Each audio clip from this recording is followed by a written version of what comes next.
Generally आप लोग देखिएगा जैसे कि कोई भी कंपनी है रेल विकास निगम लिमिटेड को ही मान लेते हैं सर। तो रेल विकास निगम लिमिटेड कंपनी 1 लाख करोड़ की है सर, ठीक है। अब उस कंपनी के पास कितना ऑर्डर है, ऑलमोस्ट मतलब 90,000 करोड़ के आजू बाजू है सर, 90,000 करोड़ के आजू बाजू है सर। तो लोगों का मानना है कि भाई बहुत बड़ा ऑर्डर है कंपनी के पास। जैसे ये देखिए सर, यहाँ पर अगर आप सर्च मारिएगा और पता कीजिएगा तो बताया जाता है रेल विकास निगम लिमिटेड, उसके पास सर लगभग जो है 97,000 करोड़ की 97,000 करोड़ का ऑर्डर है सर। हाँ बिल्कुल, बिल्कुल ये बात बहुत सही है सर। लेकिन अगर आप साथ में देखोगे तो सर ये कंपनी भी तो लगभग 87,000 करोड़ की है, मतलब ऑलमोस्ट 90,000 करोड़ की कंपनी। हालांकि तो सर ये ऊपर से गिरा भी हुआ है, 1 लाख करोड़ के आजू बाजू का था सर ये कंपनी, है कि नहीं। 52 वीक हाई और लो देखने की कोशिश कीजिएगा तो सर ये लगभग जो है 647 रुपीज़ के बाजू में था। तो ये 1 लाख करोड़ का तो हो ही चुका था सर। मतलब मैं ये आपको बताना चाहता हूँ कि जितने की कंपनी है उतना इस कंपनी के पास ऑर्डर बुक है, और ये ऑर्डर बुक कंपनी को 2-3 सालों में मिला है सर, है कि नहीं। ऑलमोस्ट 2-3 साल में सर ये ऑर्डर बुक कंपनी को मिला है सर यहाँ पर। अब उसके बाद देखिए सर, ये है L&T, large and to grow. तो इसके पास कितना ऑर्डर बुक है, 5.79, मतलब ऑलमोस्ट मान लीजिए 6 लाख करोड़ की सर। तो ये कंपनी भी तो 5 लाख करोड़ की है सर। ये कंपनी भी तो 5 लाख करोड़ की है ना, L&T जिसकी हम बात कर रहे हैं। तो ये कंपनी भी 5 लाख करोड़ की है sir. More than 5 lakh crore की कंपनी है। तो अब एग्जाम्पल देके मैं आपको समझा रहा था सर, अब इससे आगे एग्जाम्पल नहीं दूंगा, बाकी आप समझिएगा। तो कहने का मतलब है कि ये इतनी बड़ी बड़ी कंपनी, तो लोग बोलते हैं भाई 5 लाख करोड़ का ऑर्डर है सर। 5 लाख करोड़ का ऑर्डर मत देखिए, मत देखिए, जितना कंपनी है उतना कंपनी का ऑर्डर भी है सर। जितना कंपनी का टोटल कंपनी का वैल्यू है उतना कंपनी के पास ऑर्डर है सर। और ये ऑर्डर बुक सर इनको सालों में मिलते हैं, 2-3 साल में इनको मिलते हैं सर। उसी तरीके से और भी रेलवे स्टॉक्स हैं, और भी डिफेंस वाले कंपनियां हैं जिनके पास लगभग 50,000 करोड़ का ऑर्डर है, 1 लाख करोड़ का ऑर्डर है, 2 लाख करोड़ का ऑर्डर है। तो जो 50,000 करोड़ की कंपनी है उनके पास 50,000 करोड़ का ऑर्डर है सर, और जो 1 लाख करोड़ की कंपनी है उनके पास 1 लाख करोड़ का ऑर्डर है। ध्यान से देखिए सर, इस कंपनी का नाम है जीपी पेट्रोलियम लिमिटेड। इस कंपनी का नाम है जीपी पेट्रोलियम लिमिटेड। और आज ये 10% भागा है सर, 10% से ज़्यादा ही भागा था, ऑलमोस्ट हम 10% मान लेंगे। अब ये कंपनी देखोगे तो सर लगभग 246 करोड़ की है सर। 246 करोड़ की ये कंपनी आज है ना सर, भागने के बाद ना इसमें से तो -10% करेंगे ना सर हम लोग यहाँ पर, तो ऑलमोस्ट 20 करोड़ के आजू बाजू, मतलब 220 करोड़ के आजू बाजू की ये कंपनी थी सर। 220 करोड़ के आजू बाजू की ये कंपनी थी सर, ठीक है। अब आगे सुनिए सर, कंपनी का नाम देख लिया आप लोगों ने। अब ध्यान से देखिए सर, यहाँ पर ये जो केमिकल स्टॉक है इसमें 10% की तेज़ी देखने को मिली। क्यों? क्योंकि इनको भाई सप्लाई करने का कॉन्ट्रैक्ट मिला जो कि 255 करोड़ का है सर।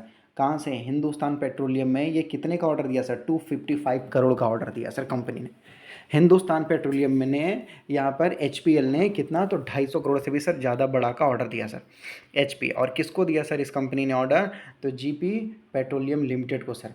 जीपी जो कि लगभग 243 करोड़ की कंपनी, तो आज है रे सर 10% भागने के बाद ना, तो सर 220 करोड़ की कंपनी को 260 करोड़ का आजू बाजू का ऑर्डर मिला, वो भी एक दिन में सर। एक दिन में, एक झटके में। मतलब आपने देखा ना, रेल विकास निगम लिमिटेड 1 लाख करोड़ की कंपनी थी तो 1 लाख करोड़ का ऑर्डर था, ठीक है। उसके बाद जितने भी, मतलब आपने देखा सर ये L&T, वो जितनी 5 लाख करोड़ की कंपनी थी तो 5 लाख करोड़ का ऑर्डर ऑर्डर था सर। और वो ऑर्डर बुक उनको जो है 2 साल में, 3 साल में, 4 साल में मिलते हैं सर। और इस कंपनी को एक झटके में मिल गया। बात समझ में आया सर? इस कंपनी को एक झटके में मिल गया सर यहाँ पर। तो ये कंपनी काम क्या करती है सर? तो ये कंपनी ऑटोमेटिव लुब्रिकेंट के लिए कंपनी काम करती है सर। मतलब इंजन ऑयल वगैरह जो हो जाता है ना, ऑटोमेटिव गियर, ट्रांसमिशन ऑयल जो हो जाता है ना सर, ऑयल ग्रीस वगैरह, रबर प्रोसेस ऑयल वगैरह हो जाता है, रबर प्रोडक्ट से रिलेटेड, इंडस्ट्रियल लुब्रिकेंट से रिलेटेड हो जाता है सर। वो सारा काम करती है। इलेक्ट्रिक व्हीकल से रिलेटेड इक्विपमेंट बनाती है सर। प्लास्टिक मतलब कॉस्मेटिक से रिलेटेड भी कंपनी काम करती है, ठीक है। रबर कंपोनेंट से रिलेटेड काम करती है। टायर मैन्युफैक्चरिंग से कुछ रिलेटेड कुछ काम करती है सर ये कंपनी। तो ये कंपनी छोटे लेवल पे बड़े बड़े काम करती है सर, छोटे लेवल पे। और सबके लिए कंपनी बनाती है, सबके लिए कहने का मतलब टू व्हीलर, हेवी व्हीकल्स, ये देख सकते हो सर। ये लुब्रिकेंट के लिए सर ये सारी चीज़ें बहुत ज़रूरी होता है। इंजन के अंदर जो भी मतलब ये लगाया जाता है ना सर, उसमें ये बहुत ज़्यादा इंपॉर्टेंट रोल प्ले करता है सर। टायर वगैरह कंपोनेंट, उससे रिलेटेड चीज़ें से रिलेटेड ये कंपनी काम करती है सर। रबर से रिलेटेड काम करती है सर ये company. Two wheeler, heavy vehicles, ये सबसे रिलेटेड सर कंपनी, ये कंपनी जो है प्रोडक्ट बनाती है सर। कंपनी का नाम यहाँ लिखा गया है, इसीलिए सर इस कंपनी को बहुत बड़ा ऑर्डर मिल गया, वो भी सर एक झटके में इतना बड़ा ऑर्डर मिल गया सर। देख लीजिए सर, इसके प्रोडक्ट वगैरह यहाँ देख सकते हो। रबर प्रोसेस ऑयल आपको बताया जा रहा है यहाँ पर, ठीक है। इंडस्ट्रियल लुब्रिकेंट आपको बताया जा रहा है, मतलब इंडस्ट्रियल मतलब कहीं कंपनी है वहाँ पर बड़े बड़े मशीन्स वगैरह हैं तो उसमें ये डाला जाता है। बाकी यहाँ देख सकते हो डाला जाता है सर व्हीकल्स वगैरह में। तो ये सारी वो चीज़ें हैं जो बहुत ज़रूरी होता है सर, बहुत ही ज़्यादा ज़रूरी होता है। तो ये दिखाया जा रहा है सर, ये हमें समझाने के लिए कि एक इंसान को जब चलने के लिए ये लुब्रिकेंट ज़रूरी होता है। मशीन मशीन बनाकर बताया गया है, मतलब एक मशीन को चलने के लिए ये लुब्रिकेंट बहुत ज़्यादा इंपॉर्टेंट है सर। तो मेरे हिसाब से अब आपको समझ में आ गया होगा कि कंपनी क्या प्रोडक्ट बनाती है, नहीं बनाती है सर।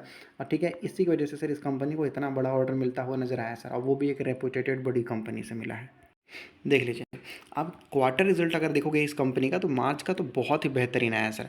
अभी मार्च में अगर आप देखोगे तो कंपनी ने 182 करोड़ का सेल्स किया, जो कि अभी तक कंपनी ने नहीं किया था, अभी तक कंपनी ने नहीं किया था सर, कभी नहीं किया था। फिर उसके बाद अगर आप देखोगे तो कंपनी ने 6% तक का मार्जिन दिखाया, 6.88% तक का मार्जिन दिखाया, जो कि कंपनी ने अभी 8% तक का किया था सर। एक बार ही कंपनी ने किया था, ये दूसरा हाईएस्ट है सर, ये दूसरा हाईएस्ट है।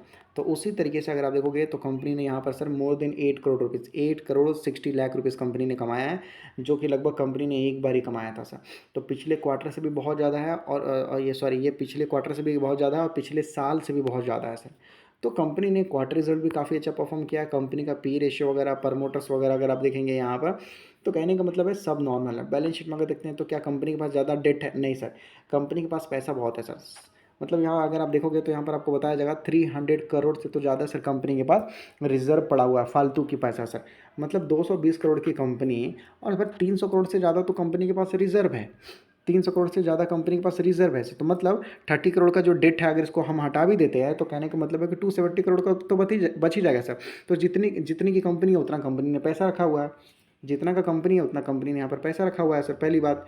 और दूसरी चीज़ देखेंगे तो कंपनी के पास ऑर्डर बुक भी बहुत ज़्यादा है सर। तो ये एक तरीके से समझ सकते हैं कि मतलब अच्छा है सर। तो आप लोगों ने देखा जितना बड़े बड़े कंपनियों को 2 साल में 3 साल में ऑर्डर मिलता है, इस कंपनी को सर एक झटके में मिल गया। तो ये बहुत डेंजर है, पेनी स्टॉक बहुत डेंजर होते हैं, रिस्की होते हैं। तो ऐसे कंपनियों के बारे में केवल सुनने में समझने में अच्छा लगता है, खरीदने बेचने के लिए आपको बिल्कुल नहीं बोला जा रहा है सर।